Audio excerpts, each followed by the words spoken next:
What is going on, guys? Welcome back to another podcast. I'm your host, Johnny Nitafan of the Life Insurance Telesales Mastery Podcast. And we got Ryan Reynolds in the house. Not Spider-Man? Ryan Reynolds is Spider-Man?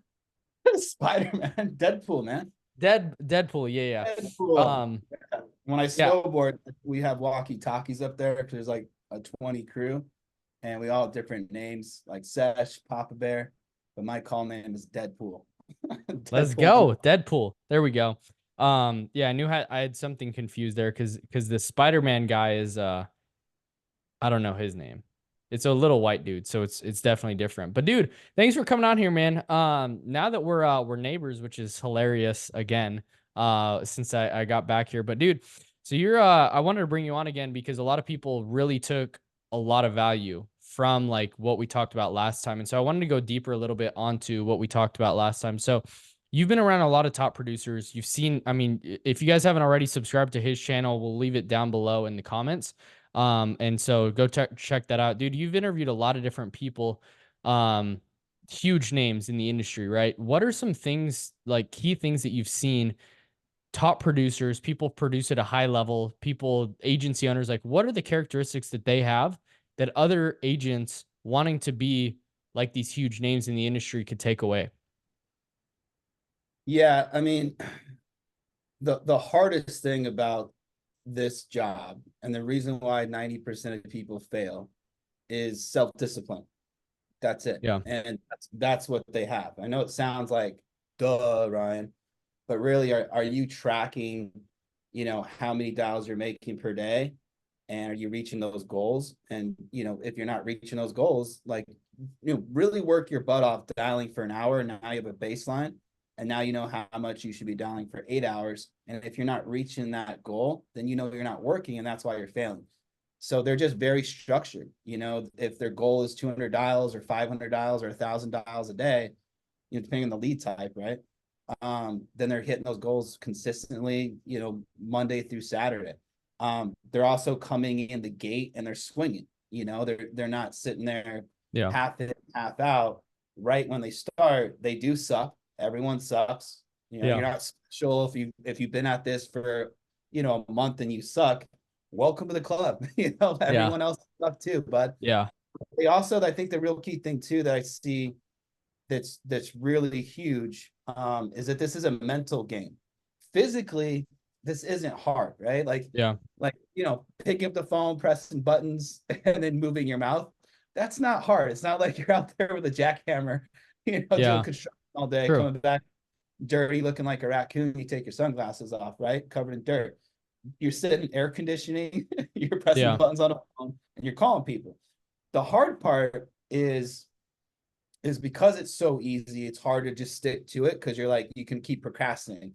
And it's scary. It's scary when you're new and you're getting hung up on and your voice is shivering and, everyone's been down that road. But you do something enough times. Yeah. You still there? Yeah. Do stuff enough times and eventually it's not hard. My favorite expression is do the thing you fear and the death of fear is certain, right? And the big thing about those I guys like is that. they're start to get their mental strength in the right, position.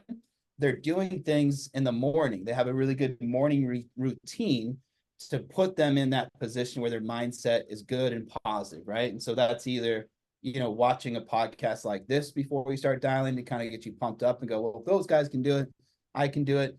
They're going Yeah. to the gym, they're meditating, they're listening to good self-improvement books. They have some sort of, maybe they're cleaning their room every morning, making their bed, but they're starting their day off with something that mentally makes them proud of themselves. That's And good. that their day up later on to be successful. And then they stick to their schedule. Some of the top producers out there, I mean, I'm not a big early riser. And that's the cool thing about this business is you can kind of set it. If you want to be a late night guy, you can do that. If you want to get off early, you can do that. But a lot of the guys that are just destroying it, they're getting up at 5 a.m., 6 a.m. They're Yeah. going to the gym every day. I mean, I haven't really seen too many people that are just destroying it that don't have some sort of mental morning routine to pump up their, proudness of themselves, their confidence of themselves. But I think those are kind of the key things. And I know it sounds simple, but if you're watching this right now and you're failing, you're probably not doing those simple things. You probably Yeah. have a more routine, and you're probably not reaching your dial goal every single day consistently, or you're not tracking your dials. Yeah, that's huge, dude. And that's one thing that like we really in the community like really try to preach, because that's when I ultimately had clarity about having like what exactly I needed to do to be successful. I knew exactly my inputs to create the outputs that I was really looking for. And I've picked up a lot of that stuff from you, from other people, which is huge. I guess like when you are for an agent, right, that's starting out, because starting out at zero is the hardest part. You have zero momentum, you have no skills, and you don't have a lot of money. You have the least resources. It's the hardest place to start. So for an agent wanting to go out and absolutely crush it right in their first 30 days and do 20, 30, $40,000 a month in AP, what what would your advice be for somebody to get off on a fast start? Um, Fast start. Just the boot camps that you have that teach you all the basics. There's a million of them out there. No, I know obviously you got one, I got one. There's millions of them for free. Making sure you're going through the boot camp not once, but 5 times, multiple times, because one time is in one ear out the other. So you got your basics down, and then just sticking to your dial goals. Again, you're gonna mess up, but eventually you're gonna get better. Um, Everyone started crappy, so it's really going back to the same thing, and then sticking to your self-discipline goals. There's the reason why people don't start fast is because they're not putting the hours in. Yeah. Most of the people that are making it, the ones that fail are pretending that they're working. They're like, hey, I worked all day long, and then you call them and you're like, all right, well, how many dials did you put in today? And they're like, dude, I was dialing all day, man. You're like, well, can you prove it to me? Like, what have you done? They're like, well, I've dialed 40 times. Well, 40 times, depending if you have an auto dialer, would be 20 minutes of work. Okay. So you're not actually working 8 hours. And most of the people that succeed, because they're like, okay, I can see the potential in this. There's a potential for me to make, 6 figures, 100,000, 200, 300, 400, 500,000 a year. And there's proof in the pudding of people doing this, but they're treating it like it's working at Taco Bell. Well, how much do Taco Bell employees make? Right. So Not a most of lot. the, yeah, exactly. So most people, like if you're a doctor that's making a good income, and a lot of us in the insurance industry make more than doctors, which is pretty insane. But the doctor went to school for 12 years. It's invested $200,000. 12 years of time, 200,000. And this isn't like, well, I'm gonna study from 11 a.m. to 2 p.m. These guys are studying 15 hours a day for 8 years to be a doctor and get to make 300,000. So the guys that are really making it, they're not half-assing the start. They're coming in and going, okay, I'm working from like 8 o'clock to eight Yeah. o'clock at night, 12 hours, 6 days a week, putting in 60 to 70 hours up front, because I know the more I put into this and dial and study and do my role play and get on the training calls and all that stuff that's provided to you, and really putting a ton of hours up front, the faster it's going to click.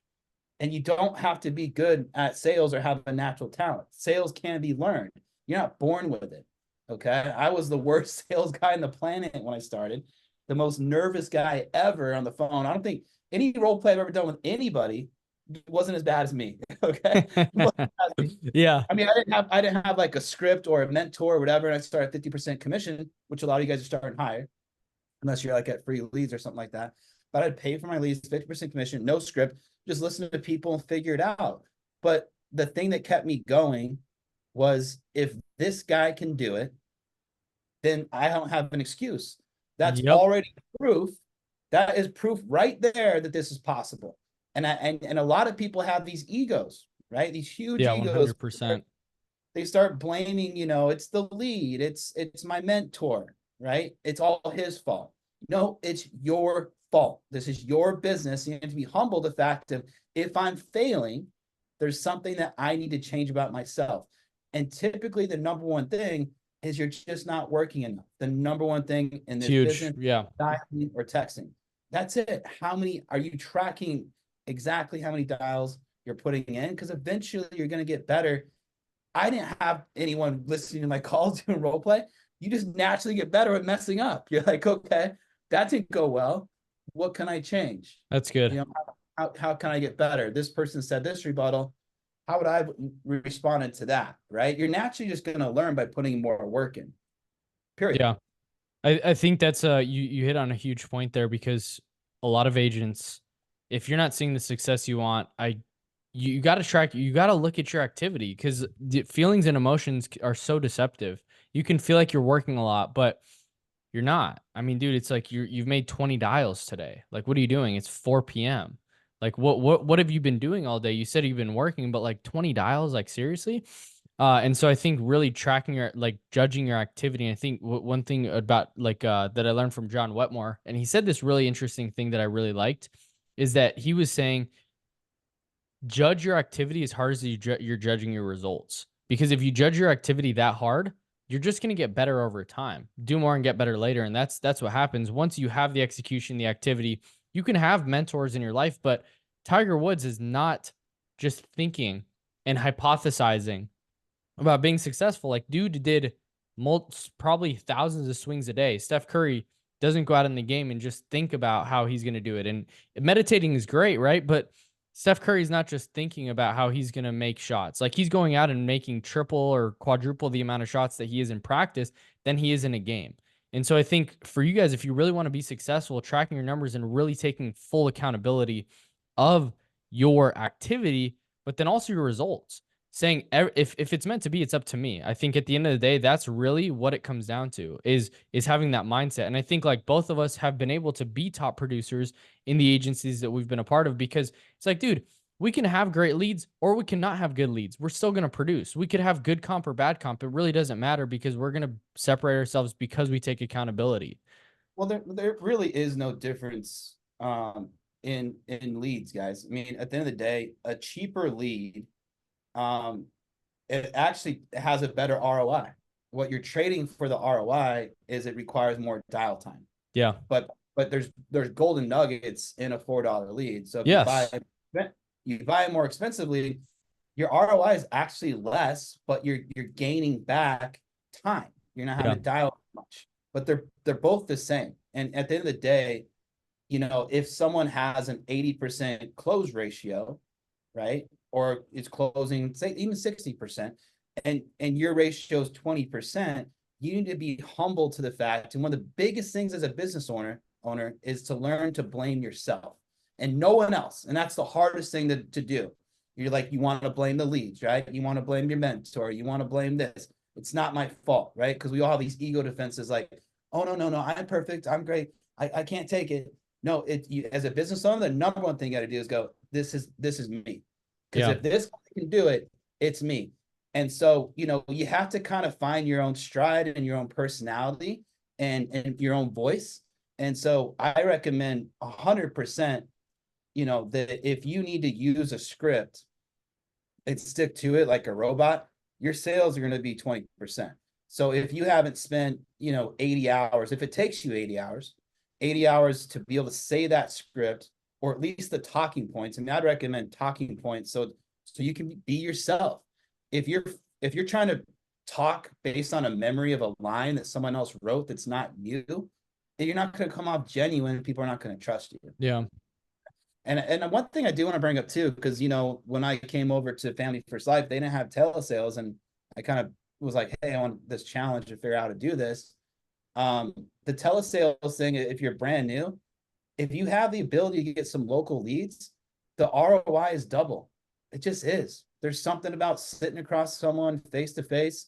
It's kind of nice too. I mean, you know, I'd say the advantages of face to face, which I did for years, and I would dial on Mondays, book 5 appointments for Tuesday, Wednesday, and I was making, you know, 200 grand a year and doing my admin on Thursday, and I'd take Friday through Sunday off. And I did this for a long time and had a week off, and that was great. I just got tired of driving because I had to drive over the whole state. You know, I'd be driving 3 hours to appointments sometimes, knock out a couple, and then get home at 2 o'clock in the morning.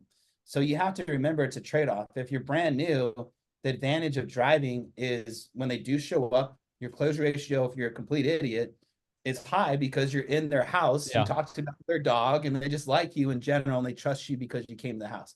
So if you're struggling and you're brand new, you want to try face to face, try to see if you can get some local leads and drive. And the nice thing about the drive time is now you have nothing else to do in your car. So yeah, you can listen to music and be a loser, but if you're brand new, you can spend that time driving to appointments and be like listening to podcasts and that, getting yourself motivated. So when you walk in the door, you're just like, I just had that zinger that Ryan said, or I just had that zinger that Johnny said on that podcast. Now it's fresh in your mind. And then you fail, you go back, you're driving your next appointment. Let's say you don't close, you listen to another podcast, and then all of a sudden it clicks. And you're like, oh, that's what I did wrong. Got Yeah. it. And then you go to the next appointment. So having that ability to kind of like study in between appointments as you're driving is kind of a huge benefit too. So I don't want to, I mean, I like telesales. It's nice to be, sitting here in my sweats, right? Not Yeah. to like dress up or whatnot. But, I'm trying to tell you, like, I'm grateful that I kind of learned the face-to-face thing. I think it is kind of an easier start. Now, there's tons of people that do start telesales wise, but I do think it's probably a harder start personally. What's your opinion on that? Yeah, I agree. I completely agree with that. It's interesting because uh there's two learning curves that you have to go through. You have to go through the insurance sales learning curve, and then you have to go through a whole sales, like persuasion, the art of persuasion learning curve. And I think if you can go face to face, that was my first two appointments that I did is face to face. And I mean, I wasn't that good. I just presented them numbers. I showed them three options and I said, which one works best for you? And I didn't say anything after that. And that's really it. Like I did my presentation as best I could, but that's all that I really did. And boom, took two apps there and then went to another house and took another app. And I was in the home for 6 hours in that next one. The app didn't get issued. I ran them through every single carrier because I didn't know how to underwrite. But it's cool because you build a relationship with that person. They trust you. Um, and so you don't have to be that good in terms of the sales side, but you're able to learn the insurance, like the actual underwriting guides, the medication guides. If I would have known what I then, I probably would have wrote one policy and gotten one policy issued. And I I didn't do that because I didn't know the underwriting, but I knew if I took massive action, I it would help negate luck. Like you're just gonna get lucky at times, and that's just the reality. But it's a volume game at the start.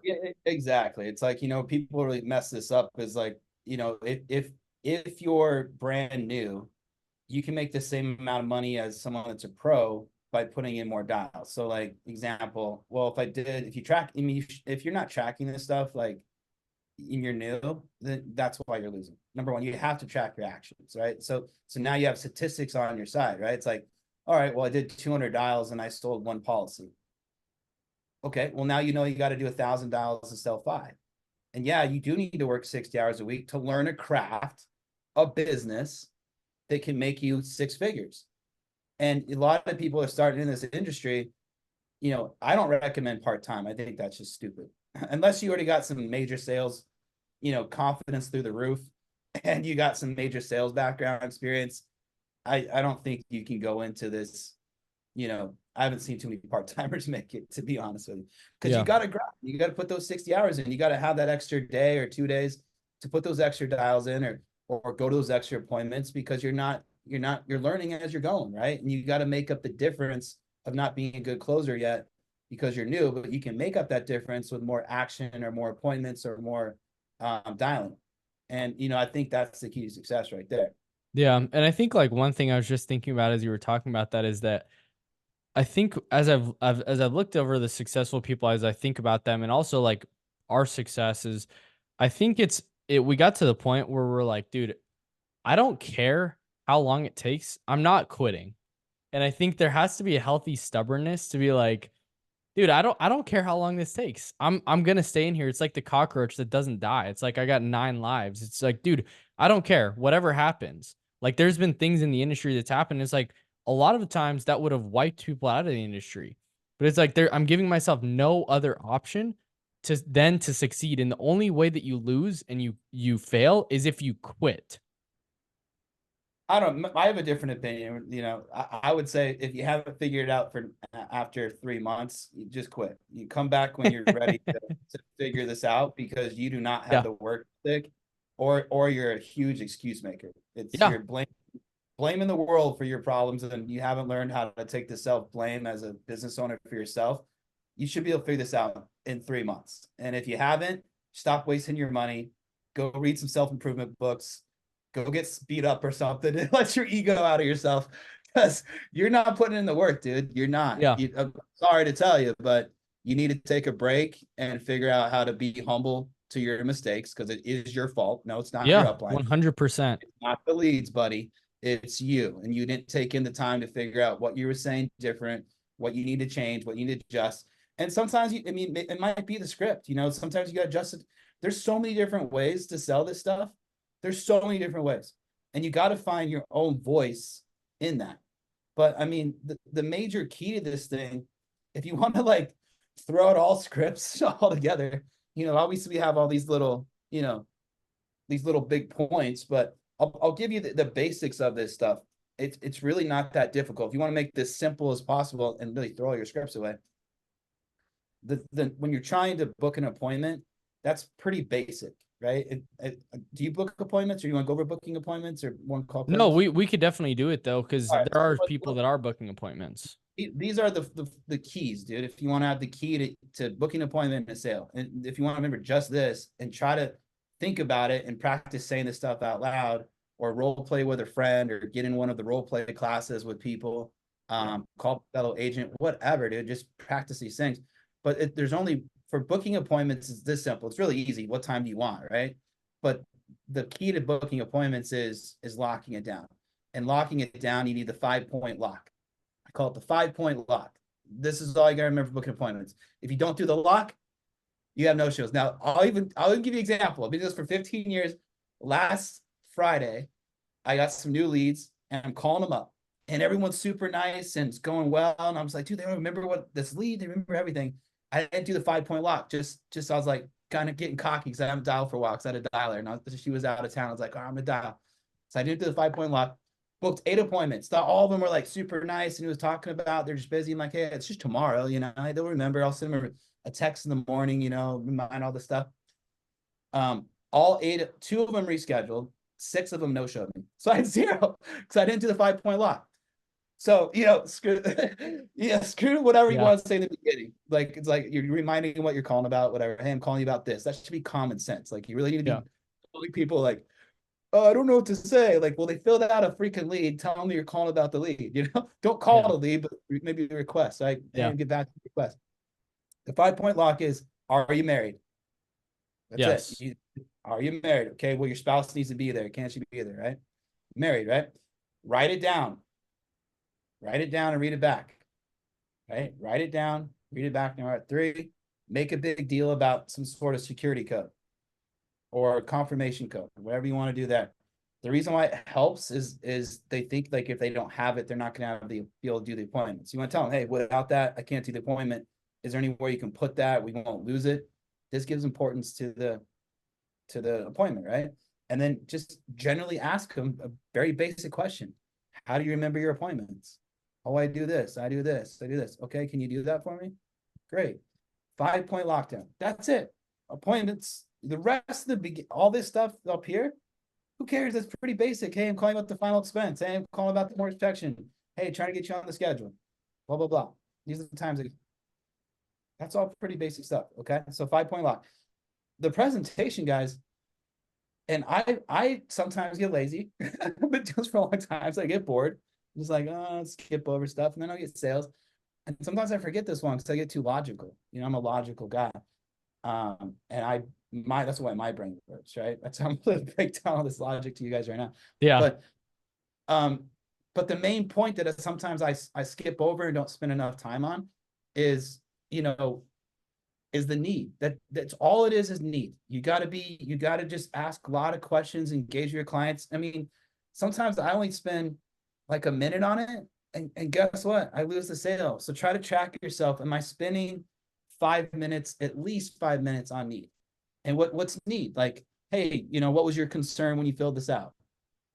Let them talk. Who are you trying to protect? I'm guessing you love them, right? Like, what if you died tomorrow? How would that impact them? How is it going to impact them financially? Do you have any grandkids? Just get them talking. Let them talk and tell you why they need it. And, just kind of keep trying to think, if you can't get them to talk about why they need this or why they're filling it out, or how they love somebody, like, oh, my wife, oh, great, how long you guys been married for? Oh, that's amazing, dude. So are you kind of like the breadwinner? Like, how would that affect you, right? You're just trying to have a conversation about need, trying to figure out, and if they died, what would happen tomorrow, right? Yeah. You have to paint a picture for them about that by engaging with questions. That's it. That's it. I mean, that sums up both the things. If you want to throw out all the rest of the scripts, that's really all you need to know. It's just most of us come into this and overcomplicate it. And they think, well, the reason why Ryan sells, the reason why Johnny sells, the reason why these guys on YouTube sell is because they wrote these perfect scripts that are psychological, this and that, the next thing. No, that's a little bit helpful, but the need's the core part. That's pretty much 80% of it, Yeah. not 90% of it, right? No, I like that because it's I mean, it's basic, and I think that's one thing that I've appreciated about you is you just simplify the business. It's easy to get caught in the leads, the systems, the scripts, the XYZ, the carriers, the whatever it is, but it just comes down to, is there a need? Can you help them? If not, cool. If you can, awesome. And then that's all it is, and you just keep rocking and rolling. As we kind of wrap up here, dude, I want to get your I want to ask you this one though, because this is I want to hear your response to this one. Because the one thing that always just cracks me up is you get these clients that when you ask them that, they go, "Oh, I just filled it out because I thought I had to," or something like that. yeah. Like, what do you mean? What would you say to someone like that? Yeah, I mean, I think like it first things first, it's like I think that's what one, they didn't have to. Nobody's held against their will to. And so what I would ask, if somebody's like, oh, I had to fill it. Okay, yeah, that's not a problem. I guess like, were you looking for yourself or a loved one? And if they kind of don't budge about that, okay, yeah, that's not a problem. And I guess like, did you have any coverage in place currently or not yet? And then kind of just move it along because whatever objections you're going to get at the start, it's just kind of moving forward, moving past it, and kind of just keep going and ask another question. And so you want to use the AAA method, right? Acknowledge, answer, ask. And so if it'll be a real objection if they say it 3 times, but typically the first one, I'm just like, okay, were you looking to just cover the burial or leave a little extra for the family? Yeah, that's not a problem. That's exactly why I'm calling, just so I can close out your file here. And we can get the system updated here. You listed your beneficiaries. Is that right? And so kind of going into that and just looping back around and asking another question based on that, because yeah, they might have filled other things out. The reality is when you're working leads, they're probably filling out multiple forms, whether that's Facebook ads, Google ads, YouTube ads, whether that's a direct mail form, whatever it is, they're probably filling out other things because they actually want this insurance. And so you just have to remind them, okay, you listed your beneficiaries this and your date of birth is this. Is that right? And so kind of giving them the refreshment, okay, yeah, I was. Or if they say no again, then kind of ask them another question. Were you looking to cover the burial or just leave a little extra for the family? And so then you kind of you get back to not just, you don't say like, hey, you filled this out. Like I never took that approach. Like, you filled this out because it's combative. You can, right? And I know some people do, but I think for me, it's just kind of like getting to the root of the conversation, because you don't want to accuse them. And it kind of sometimes can come across as accusatory, which, I mean, the reality is they did fill it out, but there's other ways to go about it, in my opinion, that I've seen work really well. And guys, I tell you this: if you're brand new and they ask you a question, you can skip the answer part. You don't have to answer it. You guys can just acknowledge and then ask another question. You can reverse it. So, like they're like, how much does this cost? And you don't know how to answer that. Maybe not have the proper response. You'd be like, yeah, that's something we're gonna get to. Hey, so does your wife live with you? You're just changing the topic. So you can switch subjects all the time. I mean, when I was brand new, I didn't answer a lot of questions. They would ask me a question, I just ask them a question right back. So if Yeah. you want to think of like, hey, I'm nervous, I'm not respond. You don't have to acknowledge. Just remember asking a question. If they ask you a question, you're like, do we have to do this over the phone? Yeah. So tell me, how long have you lived in your house for? You can just completely ignore it. Just completely go into a different question if you know the answer. And Yeah. that works too. And if you want to look at the psychological play, it's showing that you're in control. That this isn't going the way where you think you're in control. I'm the one in control. I'm the one asking the questions. You got me? So it's actually Yeah. kind of a confident boost from there, and like, oh wow, this guy actually, is doing his job, and he's not. Yeah. I don't ask the questions here. 100%, dude. 100%. So this is a business, right? And I wanted to, like, as we kind of wrap up here, just want to, like, your mindset and thought process, because you've been in the business way longer than I have, like way longer. Are you Um, trying to say I'm old? Is that what you're trying to do? My no, your grandpa? experience, you're Am I seasoned, man. grandpa Deadpool? Yeah. Grandpa Yes, sir. So, dude, Deadpool? this is a business at the end of the day, and you got to invest in it. So, like, talk about your, like, thought process on, like, investing into leads, investing, because there's people that are like, dude, why am I paying so much money into this? Why am I doing this? Why am I doing that? When actually, it's funny, when a lot of the agents that I talk to and they say that, it's like, dude, you're actually getting a really good return on your investments. What's kind of your mindset in investing, even when, like, sometimes it's like, wow, that's $1,000 I'm spending. Um, talk about your mindset on investing in the business. Yeah. So what I do, well, I'll tell you what I do to track. And if you're not tracking your business, then you're not being a business owner. And I'll tell you what, like, I got pretty good at this for a while, and I kind of stopped tracking stuff. And then I was noticing, so I was just like, oh, deposits just coming in, constantly, whatever. I was just going through the flow, right? Yeah. And then my account started getting lower. I was like, what's going on here? It's kind of weird. So then I went back and started tracking it. And I noticed, like, oh, wait, this lead's actually not giving me a good ROI. Okay, this one is, whatever. But you can easily do this just on like Google Sheets. You need to be tracking your book of business regardless, because these are your clients that you can call back a year from now, or shoot, maybe you get into something else and you can call all these clients. These are all free leads because you had a connection with them. So you want to save that regardless. Maybe you get into annuities, and now you have, you need annuity leads. You can just call every one of your clients and go, hey, just letting you know I sell annuities now. Want to give you this free presentation, no charge. They're really cool products. When's a good time for you? These are all your clients that you can constantly sell to for life. So you should be tracking that in general. So like, you name, date you sold them, data issued, company name, phone number. So I'm looking at my stuff right now. Coverage, amount, their age, state, premium amount, annual premium. And then to your right, you can, on another column, you can track, the date and what leads you bought and how much it costs, right? And at the end of every single week, you can add up all your leads, you can add up all your AP, and you can start to see, okay, well, I spent $1,000, I turn it to 5,000. Now, let's take it even lower. Let's say I spent $1,000, I turn it into 2,000. Now, any other business on the planet would be insanely glad with that kind of return. Okay. The average businesses out there make like 20 to 30% spread. So that means they're spending 1,000 to make 1,300. You made 2,000. That's how most businesses work. Yep. Restaurants average spread are 20%. Why do so many fail? Because they're having to spend 100 grand, and then they only got, they have 100 grand of food and rent and all these other things, and then they're only making 100 grand, and then the business goes out of sale.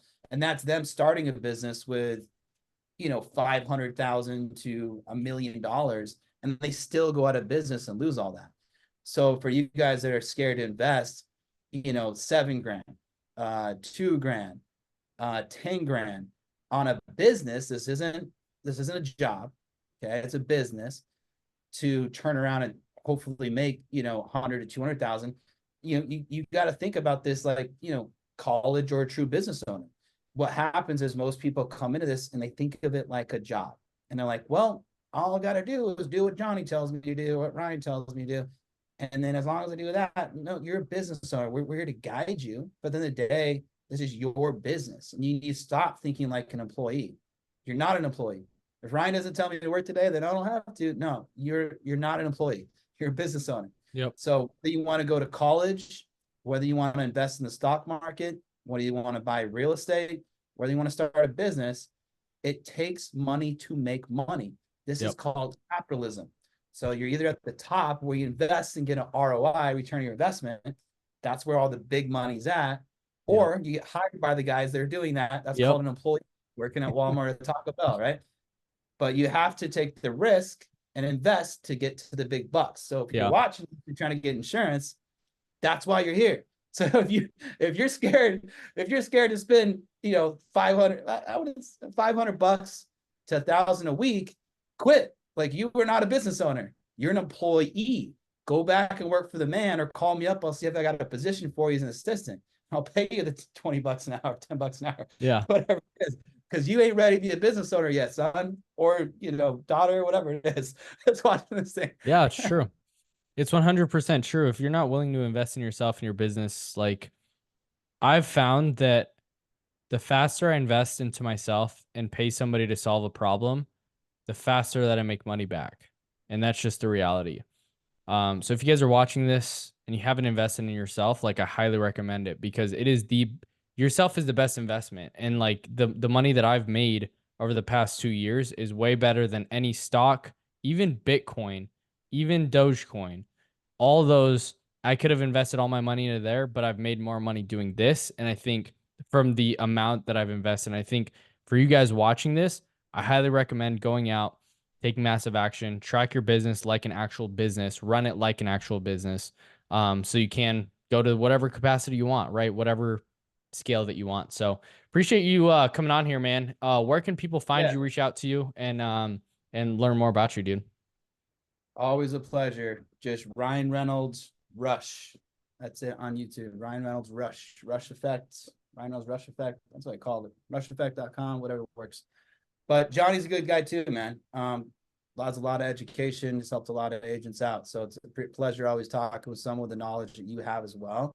And it's always a pleasure to get back to the community, because we want people to succeed, Yeah. and at the end of the day, I'll leave you with this. I know I'd said some tough, harsh things because I want to wake some of you guys up. And, if you think this is hard and you can't put in the work, you can't have the self-discipline, I want you to get out of this business now. I don't want to see you lose money. If, you want to be an employee and you're okay making $50,000 a year the rest of your life, please quit. But this is going to take hard work. And you start thinking of yourself as a business owner. And that we broke the two things down today. Number one is, you got to invest and think of it and start tracking if you're getting a return on investment. If you're not getting a return on investment, you need to get out of this thing. Yep. Quit. Okay. And you need to figure out, why. Like, why am I not making money? Is it something I'm saying, or is it my work ethic? Right. Usually I'd say 90% of it's work ethic, and you figure out the stuff to say with your work ethic. Yeah. Right. That's number one, and then you got to be humble, right? That's number two, right? You got to blame yourself. It is no one's fault. Zero people's fault except for yours. And the proof is because other people are doing it. Yep. They're not special. They weren't born with some special gift. They studied, they dialed, they went through the hard process that it is to start any business. I want to call it anything that makes you money is not easy out the gate. It's not. Okay. That's why we get paid the big bucks. Because we went through the trenches. We wanted to quit. We wanted to give up, but we kept going. Like, hey, there's no plan B. This is all I got. This is where I'm going to go. And then we finally made it, right? So you got to decide, are you willing to be one of those people? And if you're not, go work at Uber. Okay, that's an easy one. Yeah, 100%, dude. Thanks so much for Uber's drivers got to work pretty hard now, don't they? Yeah, they do, man. That's for sure. It's yeah, crazy, man. But if you guys haven't already subscribed to the channel, share this with a friend if you found it valuable. Drop in the comments what you guys are going to take from this, because the people who win in this industry are action takers. So go out and take action. Drop in the comments what you're going to take from this video, and we'll see you guys on the next one. Peace.